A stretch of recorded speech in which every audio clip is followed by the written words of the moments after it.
Robinson, Director here at the Museum of the White Mountains. Welcome to the many friends I see here. So glad to have this opportunity to gather today for our special guest. I'm really excited. Staff here had a relaxed luncheon conversation with Jeff today, and it was wonderful. Professional development for us and a good time to come together and share ideas. So today I am so excited to hear this talk. But I am going to introduce the person who made this possible, whose idea today is, who we are so blessed to have here at Plymouth State University, our new art history professor, Sarah Parrish, who has been a wonderful addition to faculty here and a great addition to the energy and excitement and ideas here at the museum. And I'm really grateful to be her partner here. So, Sarah, please do it. Let's welcome.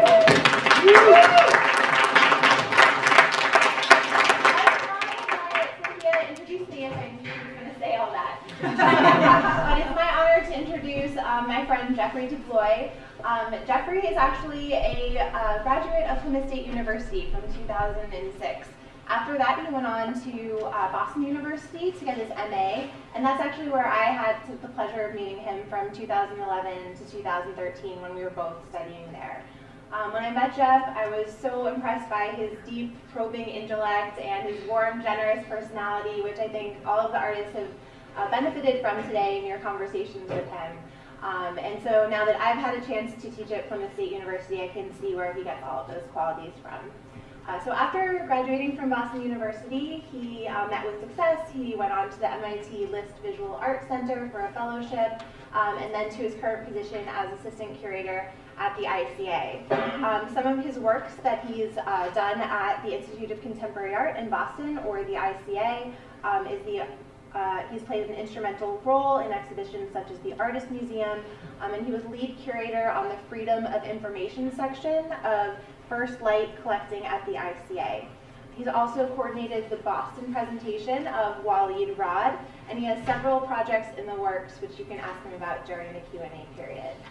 Today, though, he's going to be talking about the current exhibition at the ICA, Art in the Age of the Internet, 1989 to today. And the exhibition brings together different disciplines of technology, computing, art, aesthetics.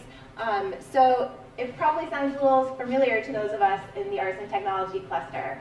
So it's really exciting to me that these conversations are not just happening at PSU in our interdisciplinary arts and technology cluster, but also across New England and worldwide at such an influential exhibition such as this. So please join me in welcoming home Jeff de Blois.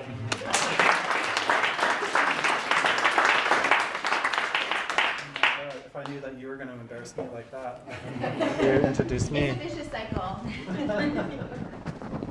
It really is. Thanks so much, everyone, for being here and for welcoming me. And it was really great to meet with all the young artists that I met with today, so thanks for your generosity, truly. So I'm going to talk about this exhibition with this really sort of general title, Art in the Age of the Internet, 1989 to today. It's a research project that I worked on for about 3 years, and so the exhibition presents this sort of culmination of a lot of thinking about what these different things that a topic such as the internet calls to mind in the terms of aesthetics in particular. So Art in the Age of the Internet addresses the profound influence of the internet on art. Thematically organized, the exhibition examines how art in every medium, and we really sort of endeavored to include art in every medium, including painting, moving images, sculpture, photography, websites and web-based projects, and performance, has been radically transformed by the cultural impact of the internet. And the exhibition is ambitious in scope, and so this talk will be ambitious in scope, so I will talk about a lot of the works, but the exhibition includes 60 works, 60 artists, 72 works. So I will try to kind of run the gamut and break down some of what I found along this long research project of the ways that artists are working today that engage with this topic. So I feel like I would be remiss if I didn't overstate in a context that privileges masculinity. I think when we think about technological advancement, we think about people like Bill Gates and we think about people like Steve Jobs, but I feel empowered in my position to also talk about all of the women, all of the people of color who have really undergirded technological advancement. And I was so pleased on International Women's Day, which was this past week, that the New York Times came out with a new series that they were calling The Overlooked, which used their obituaries section to highlight people that they had overlooked since 1850. So Ada Lovelace, who is the only legitimate child of the English poet Lord Byron, is considered the first computer programmer. So I wanted to sort of use my platform here for a little bit of the ideological function of my job, which is to highlight people who have been marginalized or overlooked. And so you'll see that that comes up again and again as what I consider a unique part of what I try to do. So the exhibition begins with a set of assumptions and hinges on a set of really basic questions. So the first set of assumptions is that the internet has changed how we consume information, news, exchange goods, conduct research, present our public and private selves, understand our bodies, date, shop, make friends, travel, and eat. So sort of every aspect of our lives to greater or lesser degrees. It has transformed attitudes and mores, affected how societies see themselves and others, how we even think about truth in fiction as sort of operative in the greater culture. And it has influenced every facet of every industry as well, and art is not sort of separate from that. It has in fact influenced how artists make their work, how they distribute their work, how people experience their work. You know, we were sort of quite aware that when we were making this exhibition, it's something that lots of people wouldn't see in person. So what does it mean for an exhibition to kind of exist as an Instagram post? And if that's people's only way in, how do we then think about exhibition making and some of the critical juxtapositions that we make when we put works next to one another? But I want to also give a moment of pause here to say that when we talk about the sort of the global seeming character of something like the internet and how it seems ubiquitous in our everyday life, it's worth stating that only 40% of the world's population actually has a reliable working internet connection. So just as much as I want to talk about the seeming universality of some of these aspects in our greater culture, I'm also interested in saying, well, it's not the case for everyone. And so we should keep that in mind, that while I'm talking about I'll be talking about a really specific cultural context at the same time. So just a bit of the backstory of the internet to gloss over it a little bit, but the internet's beginnings are rooted in the development of ARPANET, which is the Advanced Research Projects Agency Network, the late 1960s era closed network of computers linking university and governmental agencies to assist research. It's worth mentioning here that ARPANET was originally funded by the US Department of Defense, as many of the technologies that I will discuss were and are. And this image I love because it shows the interplay between academia, the military, and US corporations such as the RAND Corporation. So I think that this is like a kind of critical triangle when we think about technology such as the internet, that it's military, that it's related to US corporations and has always been, and increasingly so, you can say in a lot of ways, but also in academia. So these sort of undergird, I think, some of the utopian aspects of thinking about the internet, which is this sort of democratic forum that connects us all. But some of the more dystopian things that have come into our sort of public consciousness, like when you think about the global scale of US mass surveillance, for example, that we know more about after the revelations of Edward Snowden in 2013. So I love that this map kind of shows already, even before 1989, when the exhibition begins, the sort of interconnectedness of these different focal points. So when we were making the exhibition, it's, obviously I'm talking about how the internet has gone back to the 60s at least, but we sort of had to choose, and why did we choose 1989? So I wanted to tell you why we chose 1989. So the first reason is that in 1989, this chap, Tim Berners-Lee, who is a computer scientist, was working at CERN, which is the nuclear particle physics laboratory outside of Geneva, Switzerland, and he proposed the framework for what would become the World Wide Web. So in 1989, the idea of the World Wide Web, which I can sort of use, I think, interchangeably with talking about the internet, was proposed, or some might say invented, by this guy, Tim Berners-Lee. So as much as we wanted the context to be framed by this critical moment in the development of technology, we also wanted to give it the socio-political context that 1989 also speaks to.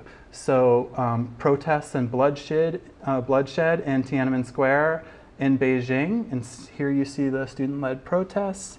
And then something like the fall of the Berlin Wall, which kind of precipitates these macro events that kind of precipitate thinking about the world as a global network.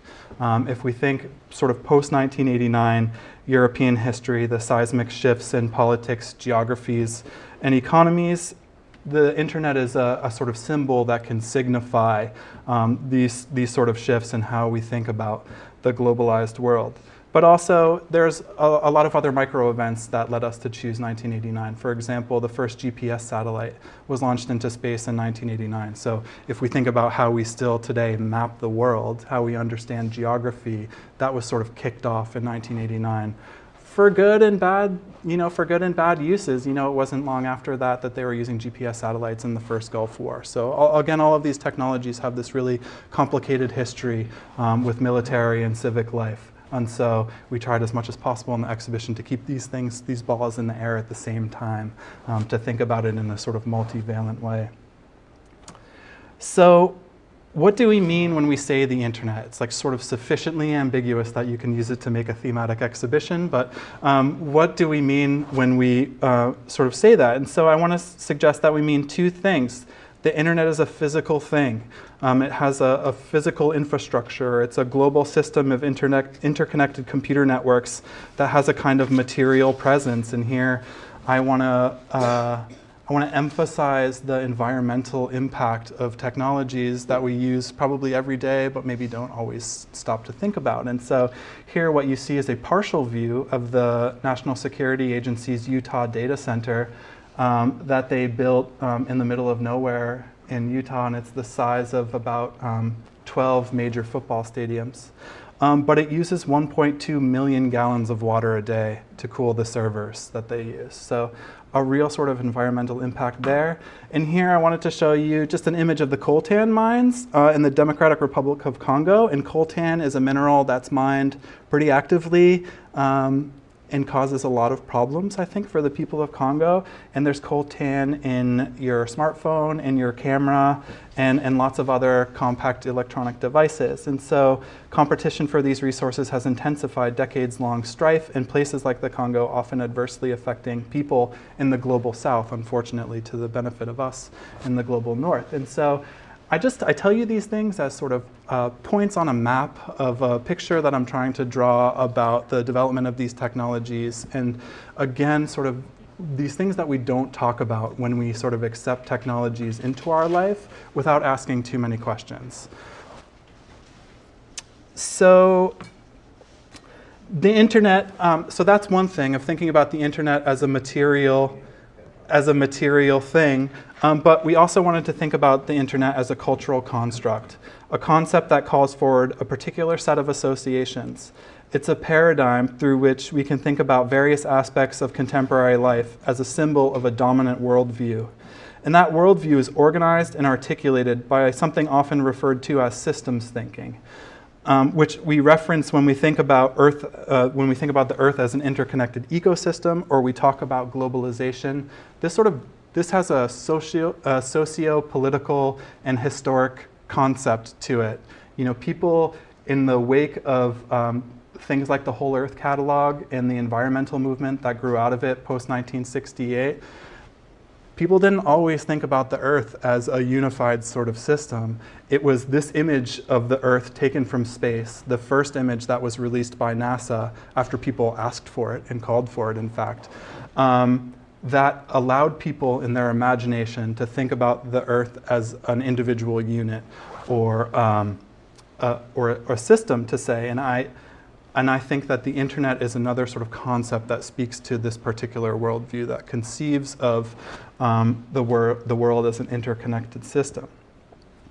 So the question is, for me and for this exhibition and for some of the stuff that I'll unpack for you today, is what are the specific ideological underpinnings of this way of thinking, and what's at stake? So I want to just be able to continue to ask questions of these technologies as they become sort of more and more pervasive. And I'll share a quote with you at the end of my talk that will speak to this, but I think that it's really artists that I follow to give a moment of pause to think about these things that are coming into my life that I might not otherwise have cause to think about. So I'm going to talk about quite a few works, and I'm going to break it down by the thematic sections of the exhibition. So let's get right to it. So the first thematic section is called Networks and Circulation, and it takes as its conceit that the internet has radically changed how images and information circulate. The global communications networks and related technologies that constitute it have dramatically increased our collective output of data into a growing mass of information that we produce, circulate, and consume online at an accelerated pace. The prevalence and portability of cameras in devices ranging from smartphones to police body cams, along with the increased presence of screens in public and private settings, have enabled, perhaps even caused us to share and be shared with as never before. So artists working with networked images and videos, those that are repeatedly uploaded, downloaded, shared, reformatted, and re-edited, mobilize a range of artistic strategies. And so those are some of the artistic strategies that I'm going to talk about today. So this is the kind of antechamber to the exhibition. So we wanted to, when you make an exhibition, you're essentially making an argument in space. So how do you use objects, and how do you sort of cut up the space that you have to make the best argument that you can? So one thing that we wanted to do for this show was have an antechamber, which was a kind of a meta-thematic section that would speak to a lot of different themes by making a juxtaposition of two different works. So what you see here on the right is a work from 1994 by Namjoon Paik, who is considered to be the sort of godfather of video art, a Korean artist who's not living any longer. And this work is called Internet Dream. And we sort of posed it across from a more contemporary work by a collective of artists called How Do You Say Yam in African. And so here we wanted to set up some of the critical framework for thinking about what the internet was supposed to be, what it was imagined to be, and our sort of lived reality of what it is. So for Paik, who actually coined the term electronic superhighway in 1974 and had really unique access early on to some of the ARPANET technologies that I was talking about, he created this video wall sculpture of 52 interconnected television monitors that the images sort of circulate, and they use this piece of technology called a video synthesizer, so the images get sort of manipulated in real time. But really what the piece speaks to is the sort of democratic promise of the internet as a site or an immaterial space in which we might all more sort of easily connect with one another, sort of beyond language, beyond geographical barriers. So in some ways this stands in for a kind of like the utopian promise of the internet. And staged across it is a work called The Wayblack Machine, which was created by a collective of artists, writers, musicians, historians, and activists. And it's composed of algorithmically generated, electronically processed images and materials collected from social media platforms, combining hashtag trends such as hashtag Ferguson, press and amateur footage, and statistical data on police brutality as white supremacist violence against African Americans. So it's a riff off of the Internet Archive's Wayback Machine. I don't know if you know about this, but it's like a selective archive that a group of people got together to try to archive the internet, sort of from really early on, so that you could see, for example, like what websites from 1996 used to look like, even though they don't live on. They have a life there. I will emphasize that it's pretty selective in nature. And then this also is a kind of digital nod to the Red Record, which is an 1895 pamphlet made by activist and journalist Ida B. Wells that documented American lynchings in the 19th century. And sort of interestingly, this part of the New York Times obituary section that I mentioned from a few days ago also includes Ida B. Wells as someone that they overlooked at the time.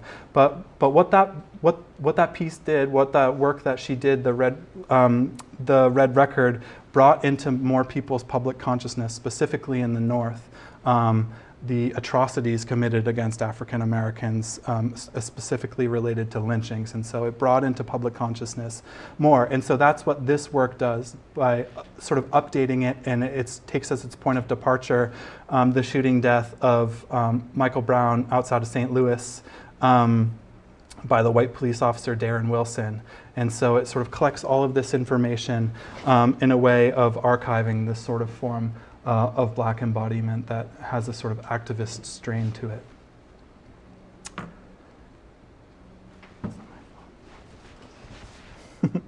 So these are just a few of the images that, the sort of electronically processed images that are downloaded from the algorithm, and you can imagine it has this sort of cacophonous feeling to it. And of the 120 monitors that are in the exhibition, 80-something of them are in this first room.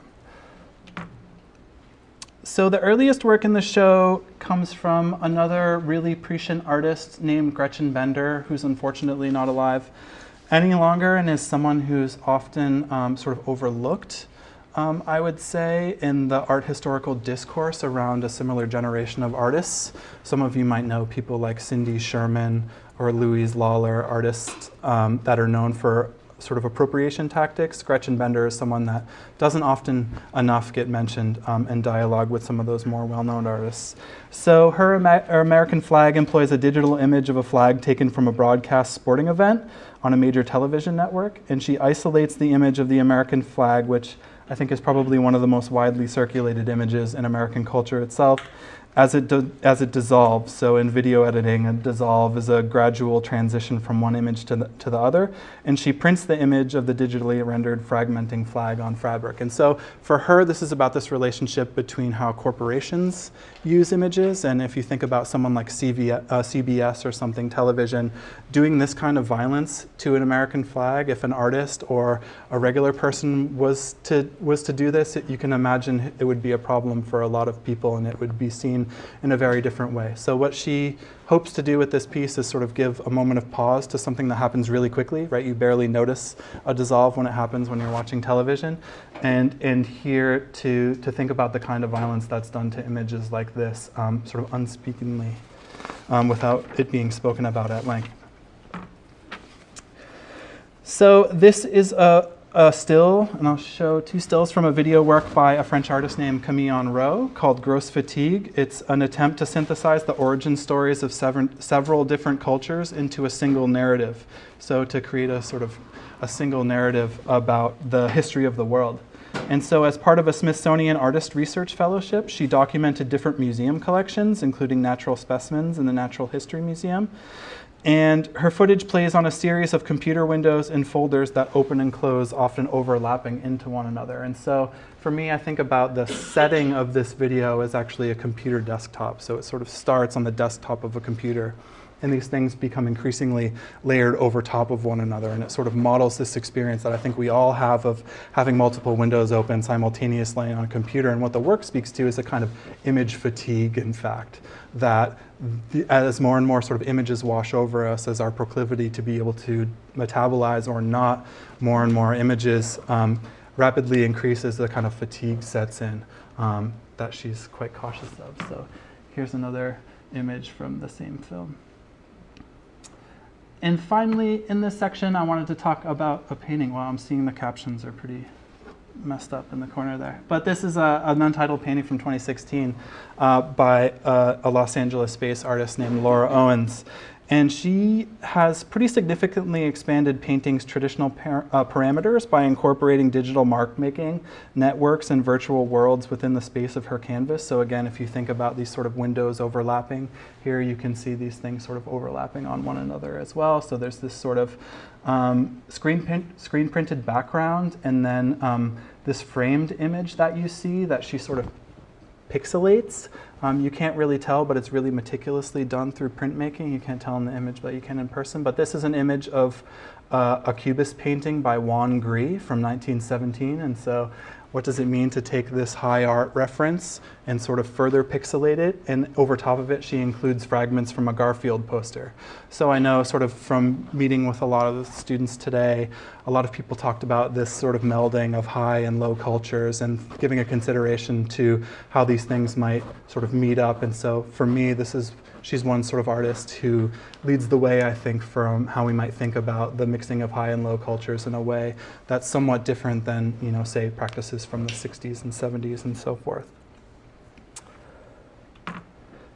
So the second thematic section is called Hybrid Bodies, and it sort of revolves around the age-old question, what does it mean to be human, which was something that was really important to me, and I think remains important to me. You know, I studied humanities when I was here, so this is a question that I was sort of often confronted with, and I think from studying humanities, you go into the anti-humanities if you go down a specific sort of rabbit hole, I guess, which is like you start to see the humanities as something that's not very inclusive, and so you push back against it. But I've come back around to thinking about how the question takes on new meaning when we think about technologies being more and more incorporated into our lives, and specifically technologies of the body that change the way that we see our bodies or think about our bodies, or even that sort of make technological interventions on our bodies. So here we looked from the lasting effects of human activities on the health of the planet and non-human life to the accelerated development of biotechnologies, robotics, and automation. The human being as a basic unit of measurement and a structure of shared identity is continually and often divisively re-examined. And we made a really, I think, critical decision in this thematic section where we chose to represent the body in some specific ways, but not in another obvious way. So rather than showing, I think, what would be expected to a certain extent is that you would have a full body sculpture in this section, we chose to represent the body instead as an avatar or a digital representation, as somehow sort of trapped in a screen, or as a fragment comprising both organic and synthetic matter. So through this way that we think about the body, we're able to kind of confront questions related to race, gender, and labor, among other things, and consider how our bodies might remain sites for politics in the digital age. And so the first work is, sorry, all my captions, I guess, are getting cut off. But this is a work by Judith Barry called Imagination, Dead Imagine from 1991. And it kind of pictures the body as a hybrid. It's not sort of entirely human, but not completely machine either. The artist explains that this work is a kind of attempt to return the body to minimal art. So if you think about sort of the minimalism of the 60s and the sort of absence of bodies, but also the use of mirrors in those works, and then her reintroducing the body through a 5-channel sort of rear projection. So there's projectors inside the cube. It's quite complicated to do, but they sort of project from back, the front and sides and back of the face. So these images are sort of electronically produced. They're defaced and finally delivered clean, only to be sullied again. So you sort of see this face. It has these liquids that look like bodily liquids poured over it, and it's sort of wiped again and starts all over again with a sort of different bodily fluid. And she made this work at the height of the AIDS crisis in New York in 1991. And she wanted to make a work that spoke to the sort of uneasy desire of our sort of simultaneous attraction and repulsion to images of a certain kind. So for me, I think about how images of sick and dying men mostly circulated in the media, and what kind of life they had in our culture. And I think that this work sort of responds to that in some way. And I think in the same context of the circulation of images now of African American men and women being killed by police is having this, like, it's all part of the same sort of scopophilic desire, or a kind of attraction to see things that we're nevertheless uncomfortable with. And so I think that this work reflects on it in pretty critical ways. Another work is by a great young artist based in New York named Sandra Perry. This is called Grafton Ash for a 3-monitor workstation. I don't know if you guys have ever seen these things, but there are these exercise bikes that people have at work so that they can get exercise while they're working. It's a really interesting phenomena. Everyone sits for 8 hours a day that works an office job, so it lets them get some exercise. But Sandra puts three video monitors on which she plays this video with which this is her as an avatar, and she's really critical about the sort of ideological underpinnings of technologies specifically related to race, and specifically as she finds certain technologies skewed towards a kind of white idealism. So Perry's avatar is set predominantly against 2 backgrounds, and here you see what's called chroma key blue. I think you're probably all familiar with chroma key green. It's used for digital compositing. So like whenever you see a weather person giving a weather forecast, you know they're standing in front of a green screen. You know they're used in all TVs and a lot of like film production and television and stuff like that. But maybe what's not spoken about a lot is that the green, that color of green is really only good for lighter skin values. And they use this color blue for darker skin values. So again, this is a moment to sort of stop and pause and think about some of the ideas that sit comfortably or uncomfortably underneath some of these technologies that we all take for granted and don't think have larger ramifications, but I think in fact do. It's also a really funny video. I don't want you to think all of this work is so self-serious in the way that I'm talking about it. She has a really amazing sense of humor. She talks about how the rendering software that she uses can't capture her fat body type and it can't get her skin quite correct, and she has a great sense of humor about it all, but not without a biting sense of critique. The last work from this section that I'll talk about is called Vanished Jade by a Korean artist named Lee Bull.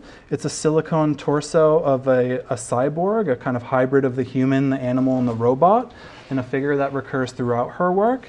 And it elaborates and references sort of popular imagery borrowed from cyborgs and animations in film, so like science fiction and anime and stuff like this. But her cyborgs are all missing organs or limbs, so they're sort of incomplete bodies in a sense. And for her, this is a means of really questioning the dominant myth of technological perfection, that these technologies are going to somehow bring us closer to ourselves, that they're going to somehow make our lives easier. But again, it's not without these sort of trade-offs of thinking about some of these different aspects of technologies. Oh, and this is just one more shot of the exhibition. So the third thematic section is called Virtual Worlds, and sort of even before and long before, you could say, the invention of the World Wide Web, this sort of concept of cyberspace was something that we imagined, often in literature, I think, as an expansive immaterial environment, kind of flexible enough to accommodate a multitude of virtual worlds. It's kind of experimental space, right, where we can sort of work out some of these real world problems that might then be extended into a kind of more lived reality. And so, you know, artists in this exhibition look specifically at gaming, computer-generated spaces and design, so architecture, landscape questions all come up. And sort of as a means for registering the virtual in works of art, but also for reckoning with how the virtual sort of works its way into everyday life at the same time. So this great artist, Cory Archangel, made a series of works of hacked Nintendo game modifications where he hacked cartridges made for early video games such as Nintendo and kind of reverse engineered them, replacing the game's program chip with one he programmed himself. So here what you see is part of the work called Super Mario Landscape, where he hacks Super Mario Cloud. So what's left over is just this sort of landscape, this infinitely scrolling landscape. And so the work in our show includes part of this, and then another game called Japanese Driving Game. And so he wanted to make something that was memeable, he says, something that would replicate itself. The work started off as like a work made specifically for the internet, so it existed as a GIF and a set of instructions through which people could kind of make their own work. So this work in some respects speaks to sort of democratizing art and artistic practices. If you make a work and then you just communicate to people how they can make it themselves, you sort of seed authorship for a work that has questionable authorship anyways, as he sort of appropriates the content from Nintendo. Another work that engages with gaming for somewhat more insidious uses, you could say, is by a super influential Czech filmmaker named Harun Faroky. This piece is called Serious Games 4, A Sun with No Shadow. But this piece is about how the military uses gaming technologies, not just for training people when they are about to go off for battle. And he goes into really a lot of depth about how the US military kind of spares no expense in how they model the landscape in these games, in fact. So it's a perfect match with the actual topography of, say, Afghanistan, where the sun rises in the sort of game system in the same place that it would rise. And so how they spare no expense on this aspect of it, but on the flip side, when people come back with PTSD, they're actually finding that virtual reality is something that's extremely beneficial in helping to treat PTSD, but they don't sort of go to the same lengths to make sure that the landscape is modeled in the same way. They don't sort of expend the same amount of money on that side. So there he's asking questions, obviously, about the US military's use of gamings and what they prioritize over other things. So this is probably my favorite work in the show. It's a work from 2010 by one of my favorite artists, Mark Leckey, who's an English artist, called Green Screen Refrigerator Action. And so what you see here is a Samsung smart refrigerator. And if you don't know what a smart refrigerator is, it's a refrigerator that sort of will hook up to the Internet of Things, which means it hooks up with all of your other sort of household devices on the internet, and it will do really creepy things like tell you you need eggs via text message or suggest recipes for you to cook with knowing what you have in the fridge. And so all of the objects that you see here are Samsung products. So there's a Samsung refrigerator, all of these speakers that you see standing up, the monitor on the right, and then on the left there is a smartphone and a tablet that all play this video that he made using this as a setting. And so it's all set on what's called an infinity cove, which is essentially like a film set. And so the protagonist, or the actor in the film, if you will, is actually the refrigerator, and the artist performs this narrative based on a text that he wrote from a lot of different sources. One of them is some ancient Mayan transcripts. Another one is a really famous biography of the artist Marcel Duchamp, written by Calvin Tompkins. Another one is actually the user guide for the refrigerator. And so he mixes all of these textual references, again, not without a sense of sort of comedy and critique, as a way to ask questions about like what these technologies promise us as they become sort of more and more incorporated in our lives in different ways.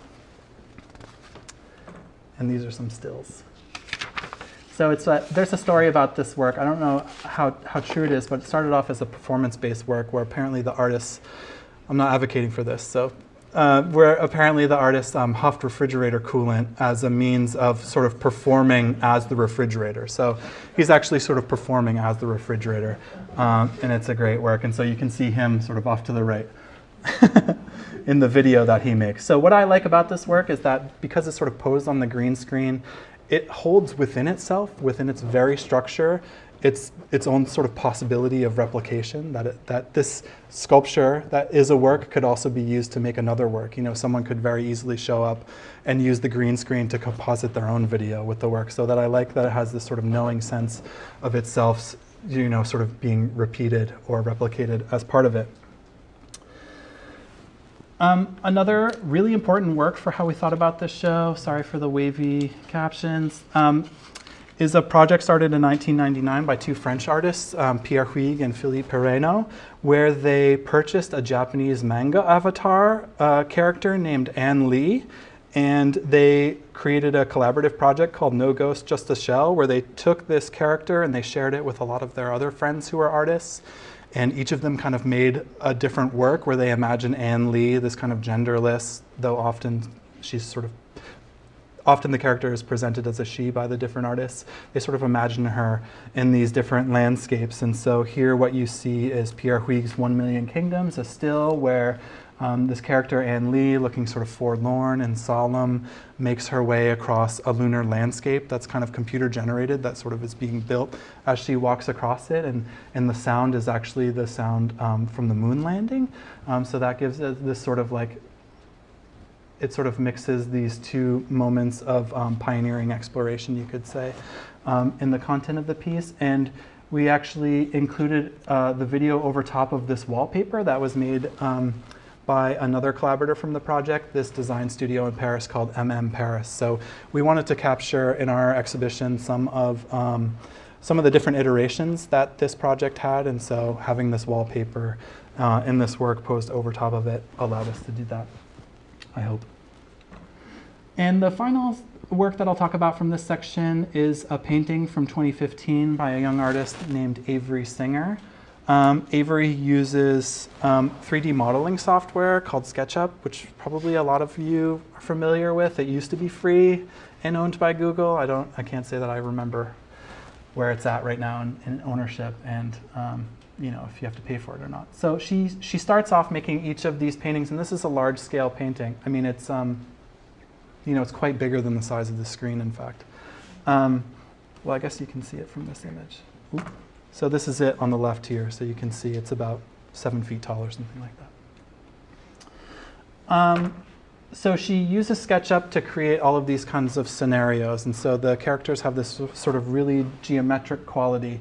And here she has sort of represented what I take to be, you know, a woman who's looking at a film strip, and the film strip is sort of, there's a light source that you don't see that is casting a shadow from the film strip on her face, and then like there's a few sort of freeze frame moments. So this moment of performance and sort of movement from the film strip, or that the film strip stands in for, are kind of there as well. And so we wanted to also think about, you know, it was really important to us that this wasn't a show about, it wasn't a show of technology, that it was a show about technology and about how artists have used technology, rather than just presenting something that says like, well, this is what the technology is, but instead how artists incorporate it into their practice. And so one of the things that we really sought to do was to, like I said before, look at art in all mediums. And so for us here in the space of virtual worlds, we wanted to think about the concept of the space of a canvas as a virtual space. And so much of the history of painting has been defined in some way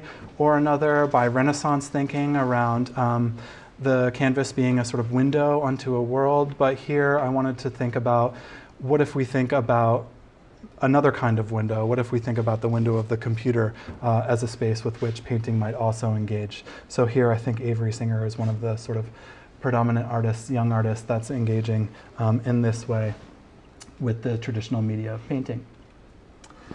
The fourth thematic section is called States of Surveillance. So I think for me and lots of other people, can't sort of think about the internet without thinking about, at least in my mind, the kind of global scale of US mass surveillance, but then also like, you know, just the role that the internet played in like the most recent US elections, for example, and I think the increasing role that it will play in politics and government, you know, how we understand politics even and how we engage with it and against it, I think, as well. And so here it was really, again, important for us to maintain, I think, some nuance. So as much as we wanted to deal with, say, the NSA surveillance and works that deal with that, we also wanted to think about modes of resistance. We wanted to think about places in the world where the internet isn't in fact free, places like China or Syria, for example, places during what was called the Arab Spring, where in fact it was a really contested space that people didn't have access to otherwise. And so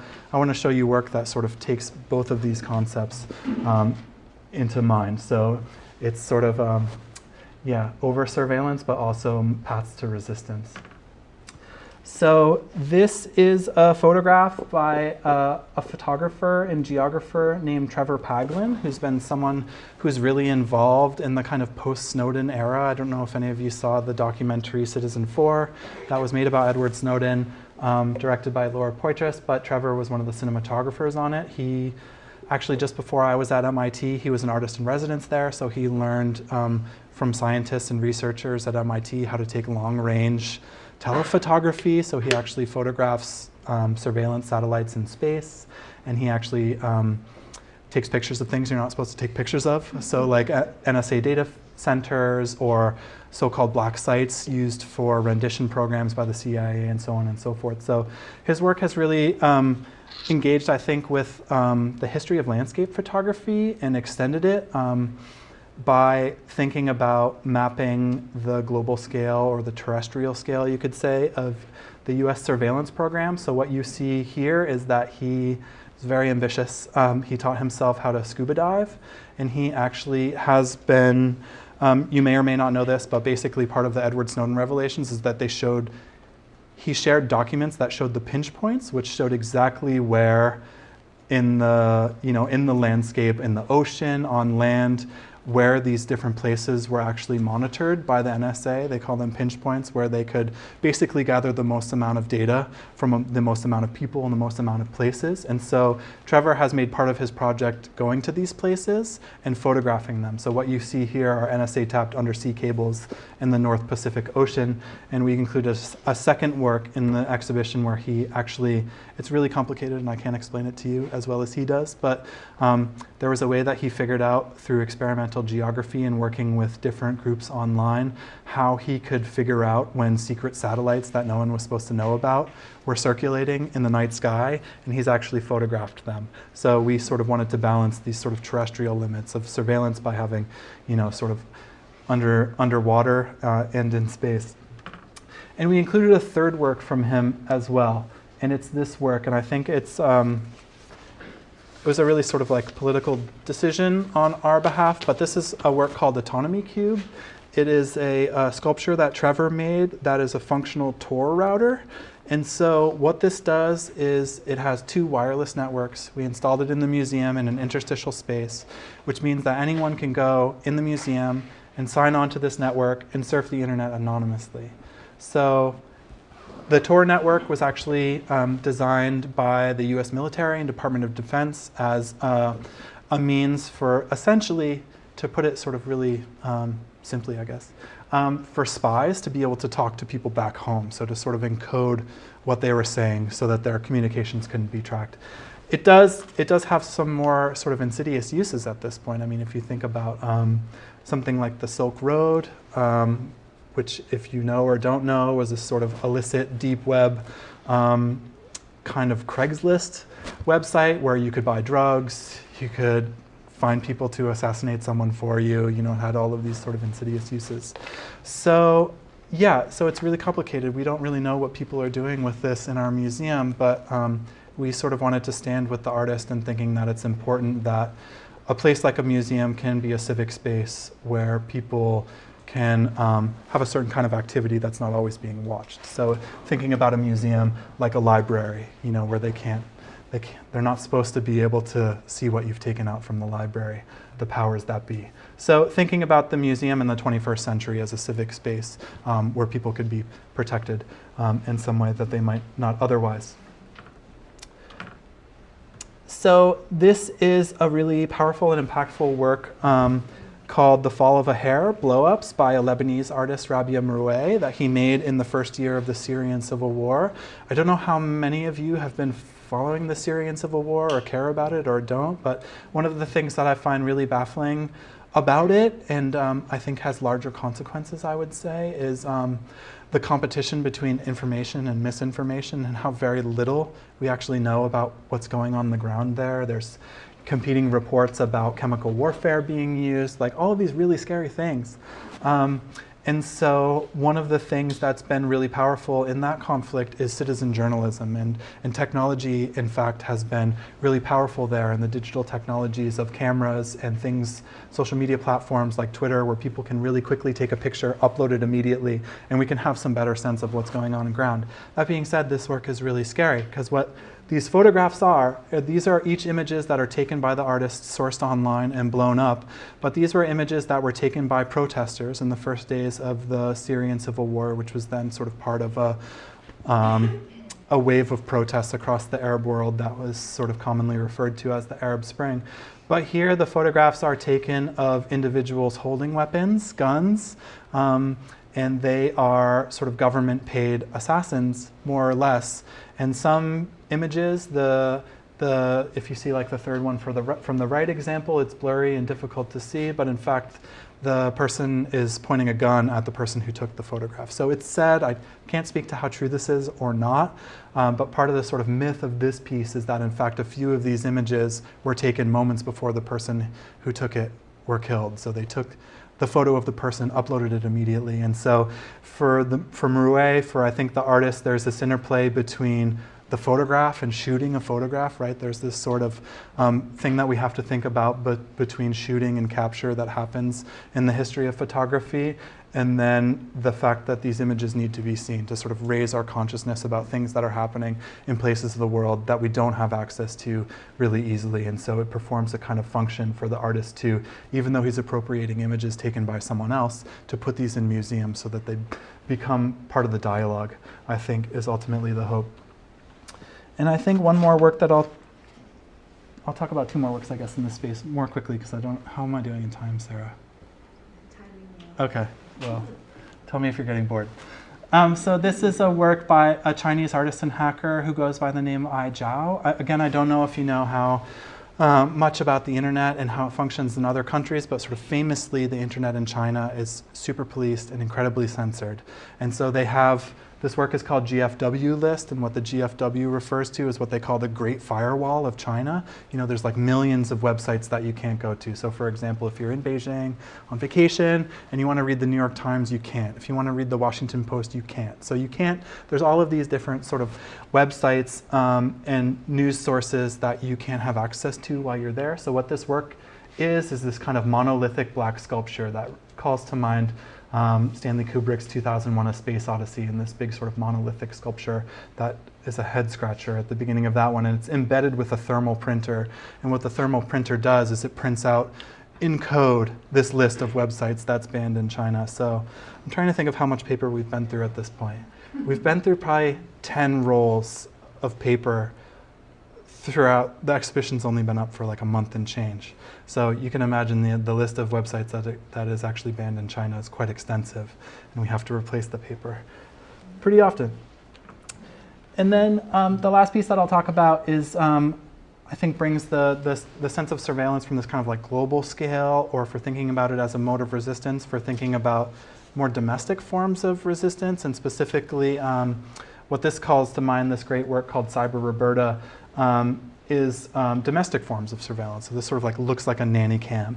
And in fact, the doll's eyes are replaced with cameras. And you can see that there's this little like television next to the doll that actually sort of, so you can sort of see yourself looking when you see it, but also this work broadcast to a website. So people from the gallery, people from outside the gallery, people who aren't at the museum, can go to a website and sort of surveil people in the gallery as well. We took this maybe way too far, I don't really know. But we also included, we made a web platform specific for the exhibition, so pretty much everything that I'm saying you can find on a website that we made. But we also included as part of that a surveillance camera, so like people from outside the museum, someone in Beijing, for example, if it's not banned or something, can actually look in on the exhibition and see people sort of interacting with the works of art. And we have this really sadistic tech who worked on the exhibition, who is actually, so you can operate the doll's head too, so it sort of moves around. So he sits at home on his days off, watching on the website and then messing with the doll's head, so the doll moves around and people get really spooked by it. So it's like, yeah. So we got really granular with thinking about surveillance. I don't know if that's good or bad.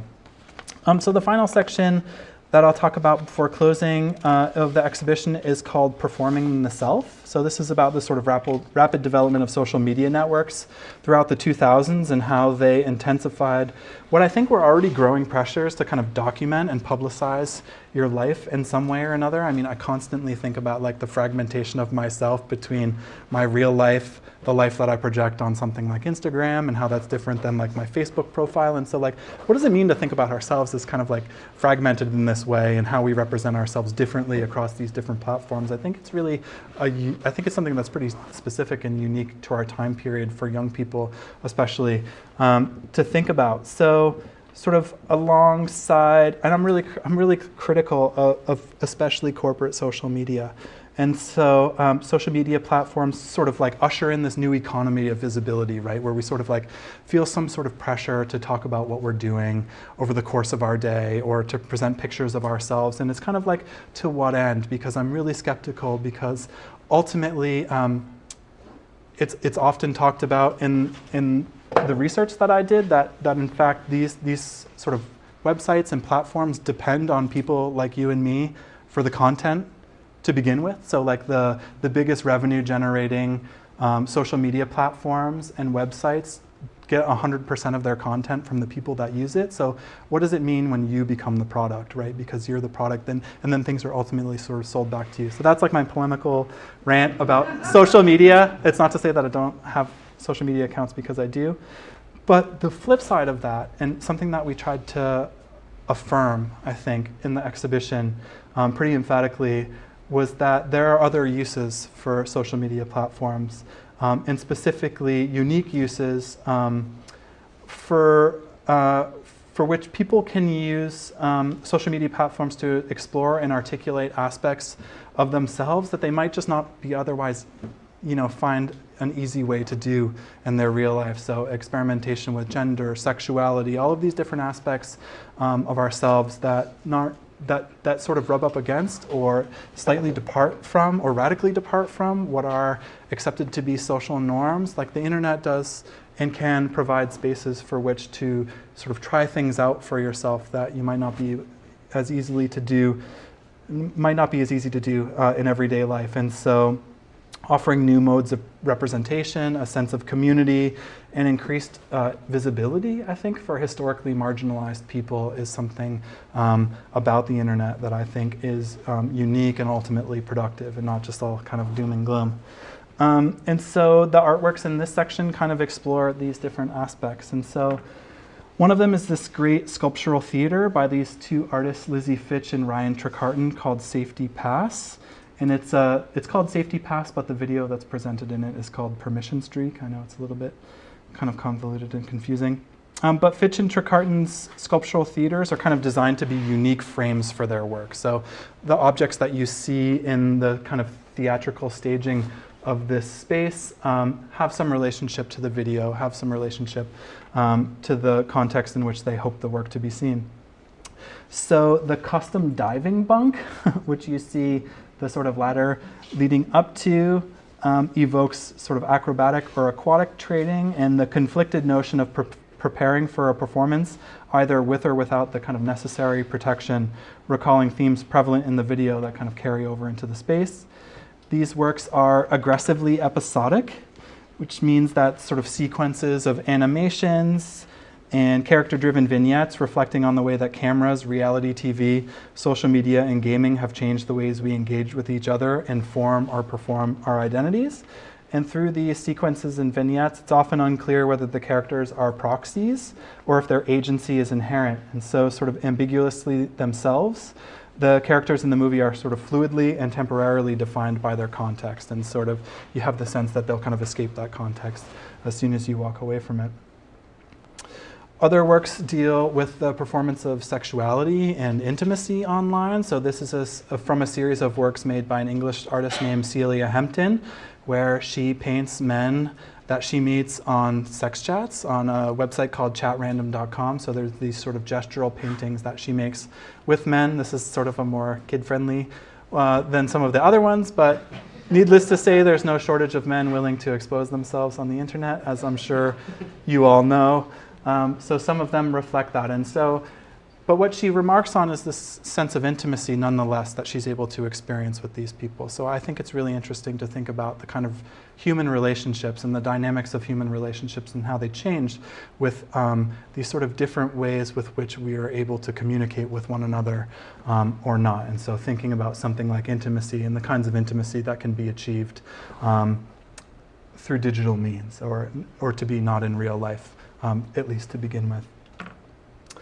Another series of works are by a multidisciplinary artist named Juliana Huxtable, who sort of engages visual art, poetry, music, and performance across a range of platforms that push against and destabilize the restrictive boundaries traditionally assigned to categories such as gender and ethnicity. So she has like a really telling quote that I think we thought about a lot when we were making this particular section of the exhibition. So I want to read it to you. She says, "My adulthood was liberated by social media. It became as integral to my sense of self and psychosocial reality as my flesh. At this point, I feel like I'm always living as a hybrid of my online presence and my in real life presence. I used to feel a bit powerless, and it was actually through playing with my body as an image file that could be manipulated, distorted, rendered, decorated, and placed in new contexts that I came to accept and feel at home in my body as it is currently, but also to imagine how it might move into the future. So she has this series from which this is pulled, where she sort of imagines herself as this sci-fi inflected future character.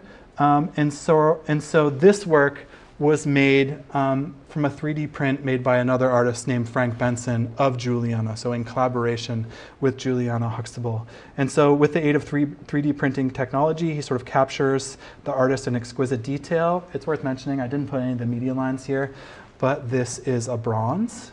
And so it engages really closely with historical representations of women, of the characters of like the hermaphrodite in Greek sculpture, for example. And so the pose is, and the way that the work was made is all with a kind of knowing nod towards the history of representations of women or characters that signify a kind of otherness. So you can probably tell like the relationship between the green body paint here and the sort of the quality of the way that the bronze sculpture was painted here, to highlight this relationship between the kind of fluidity with which she finds in her self-portrait and here in the traditional bronze format. And she's presented in sort of idealized, hyper realistic detail.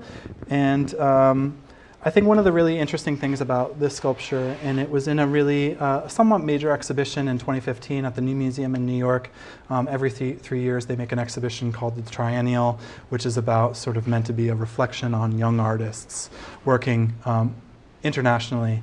And when it started, the people had to be under 33, but now they've sort of expanded the parameters a little bit. But this work, which if you think about it as beginning as a digital image, right? So it begins as this sort of 3D body scan that then gets loaded into a computer that creates the composite from which this bronze can be cast. So if you think about it starting off as an image, and then it was made into this sculpture that was then presented in the New Museum, and then it actually became incredibly, a kind of incredibly important image for the trans community and the trans identifying community in the way that it circulated as an image. So above and beyond, again, like how people experience the actual object in space, it had a life unto itself when it circulated on social media. And so it has this sort of interplay between the digital and the physical sort of built into it.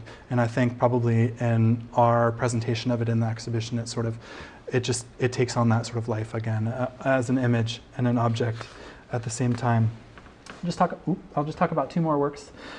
This is a really great, these are 4 stills from a really great series of videos made by a young artist named Martine Sims that she started in 2014 to present, that she still presently makes. So these are called Lessons. They're all 30-second videos. And they all are reflections on the Black radical tradition. So Black modes of aesthetic production, essentially. But the way that she deals with identity is in much more abstract forms. It draws from all different kinds of video footage. So it takes footage, I'm pretty sure this in the bottom right corner is like home video footage of her when she was really young. You know, it sort of juxtaposes, I don't know, probably no one knows who this is, but this great artist and activist, Sista Soldier, who was involved with the rap group Public Enemy in the 90s and who was really outspoken, especially in the wake. After Rodney King happened, she was pretty much on every talk show that you can possibly think of, and she was radically outspoken about race and race relations in America. So Sista Soldier, and then these sort of representations of Blackness in cartoons, maybe predominantly white cartoons, and this great video still about video being feminine. And so it takes this really multivalent approach to representation of Blackness that is, in the museum it plays randomly, so it doesn't have a sort of narrative sequence. You know, you can sort of come in the museum and not see the same work twice, but also you could sort of see it at the same time if the randomness plays against you.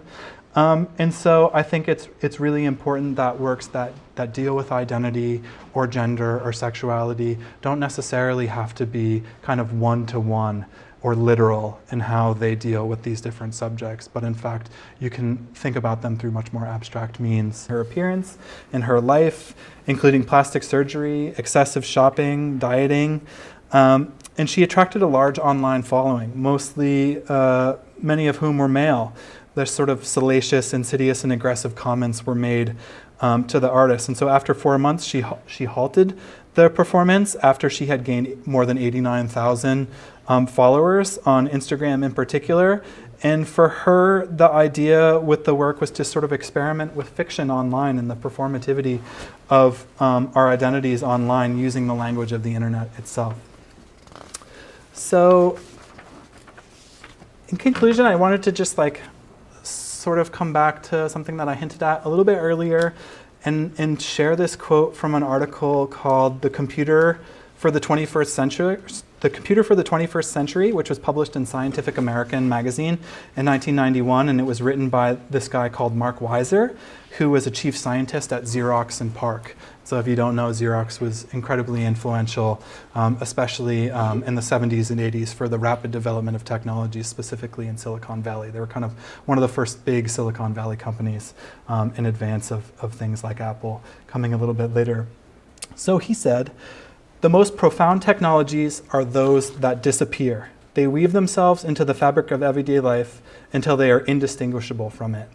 So to return to the question that I asked earlier, sort of what's at stake with this in my mind, and knowing that this is the specific aim of technologies and technologists.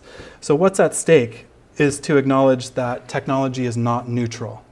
It's something that I think people take for granted when you think about something like an algorithm and how it can be super awesome for an algorithm to tell you about music that you might not have otherwise known about. But what is at stake is that every technology is designed by humans, ultimately. And so we all have flaws. We all have agendas, right? We all have sort of political, social ideas that undergird lots of the decisions that we make, lots of the work that we do, for sure. I do. And so these, I think we can understand to be inflected in the technologies themselves. And so for me, artworks such as the ones that I've shared with you today, and lots more, I think, offer a kind of moment of pause, again, for us to stop that seamless integration in our everyday life, at least until we've had a chance to consider, sort of what they're made of, what undergirds them, how we might understand their sort of more sometimes insidious components. And so they offer us a moment of pause to consider the implications of some of the most profound technologies before they disappear without consideration of what some of these larger ramifications are for our culture. Thanks.